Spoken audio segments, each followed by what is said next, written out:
of the biggest frustrations with collecting cards is our limited budget, right? And we have to stay within our budget. We have to stay within what is okay for our income, our bills, and we cannot get carried away and get to the point where we're spending too much. So we have to stay disciplined. The thing that I think that some of us should consider and have considered and are doing is using cards, using the research, using the knowledge that we've acquired to actually expand our budget. If you look at a lot of dealers became dealers because they started as collectors. And they're like, this is fun, I want to do this. And they found little ways to make money from cards for cards. So that's what we're going to do here. We're going to take a look at 2 ways that I have gone about making money from cards to buy more cards. And I know a lot of you have ideas. If you want to share any of those ideas, that's cool too. But to me, these are the 2 methods that I have been successful with, and I'm going to continue to use those. And I just wanted to share the process and what I've done and how I do it.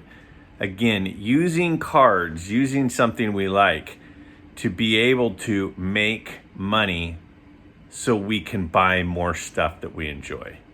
Take a look, tell me what you think, give me feedback as always. Appreciate that a lot.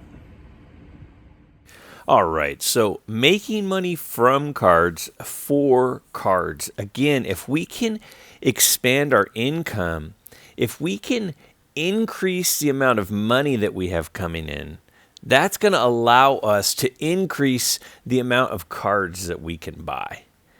And sometimes we need a little side hustle. We need something to pick up some extra money so that we can justify doing this. So my first strategy I'm going to share is grading nice raw cards. One of the things you saw in my supply and demand video recently, if you watched that, is that increasing the demand for a card can be tough, but getting it graded can help do that. So I've mentioned this card once before. I bought this raw Jim Brown without any creases, really nice looking card, just a little off center, corners a little soft, for $69. And then I went out and I got it graded. It got a 4, which I thought was the worst case scenario, was a 4. And I sold it for $205. So I had to pay some eBay fees, obviously, and I had to pay to get it graded. So just on this one card, I made $91. And some people would say, you've got about 110 into it, and you only made 90. That's okay. Well, yeah, but if I do that a few times, then all of a sudden I've got some extra money to buy stuff that I want. I saw this 68 Dick Butkus. It was a beautiful looking card, and it was $12. This is his 3rd-year card. I sent it in and got it graded. It got a 7. I thought it had a good chance at an 8. I spent, $25 or so getting it graded. Had to pay some eBay fees when I sold it and stuff. I sold it for $120. So, I had about $50 into it, and I ended up selling it for $120. So if you have a good eye, right? If you have a good eye and you can find raw cards that are going to grade well, and you go in and you grade them and you're just patient, it takes some time to get them back. You can make money doing that, going raw to graded. All right, strategy number 2 is buying in bulk. Now, I did a video once before talking about a Johnny Unitas collection that I purchased. And I bought it for $650. And it was a bit of a risk because everything was raw. I looked the pictures over really carefully. I asked the seller a lot of questions. And because of that, I felt comfortable pulling the trigger when I penciled things out.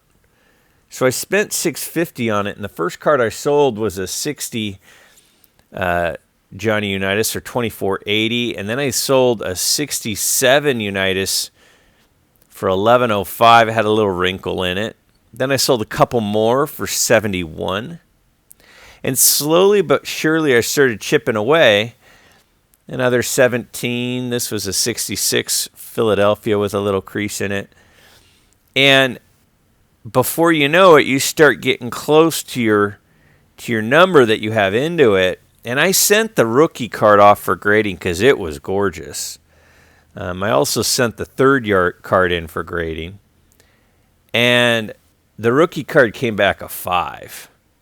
And I got 737 I sold that for. So now I'm well into the profit range.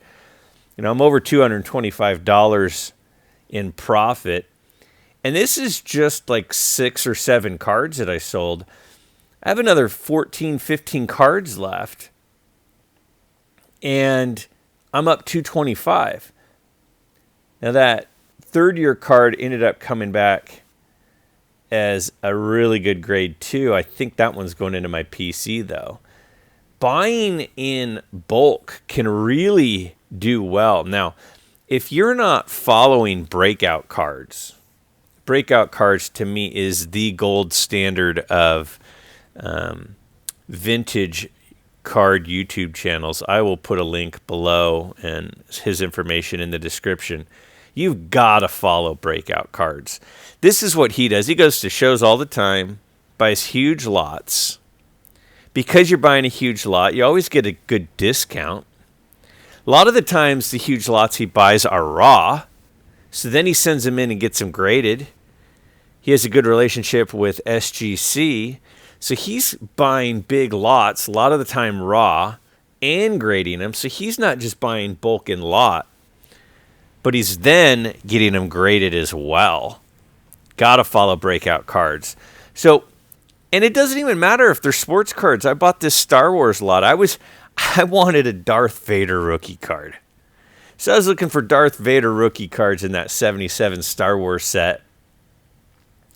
And when I did that, I bought a lot for $92 because I'm like, this is a good deal because there are a bunch of cards.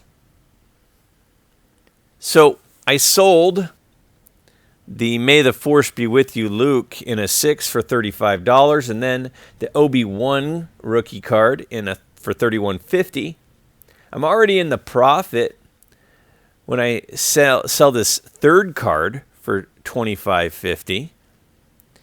And then I've got R2-D2 rookie, which I have one of those too, for $26. That one was in a 5. Now I'm up $26. Then I sell the Princess Leia card in a 6 for $36. That's a Princess Leia rookie. So I'm up $62, and I have a card. And it was the card I was originally looking for.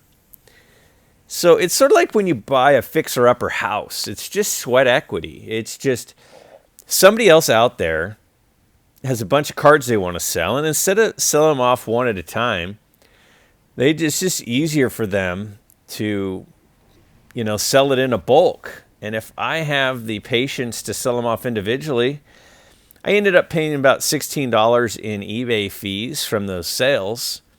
So I ended up netting about $45, and I have the card that I wanted. And it was a nice PSA 6 Darth Vader card, which has got some value. So I ended up with about, $90 to $100 in value from just taking the time to buy the lot and piece it out. When someone has a lot for sale, they're telling you that, one, they need money. They want to get rid of this stuff.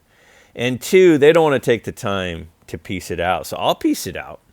So this was a lot of modern cards, some soccer cards. I follow English Premier League and the Bundesliga. And so I know Jude Bellingham is a real good player. And so I just penciled out these cards, and I bought this lot for $350. And first card I sold for $83.50. Then I sent a couple in, and one came back as a 10. Sold it for $139.65. Another one came back as a 9, but it was an auto. I sold that for $285. And then the other ones I didn't feel like were worth getting graded. So I sold one for $62.50, another for $27.50.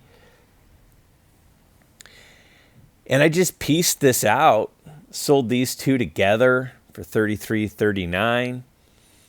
And before you know it, I ended up doing really well on this lot.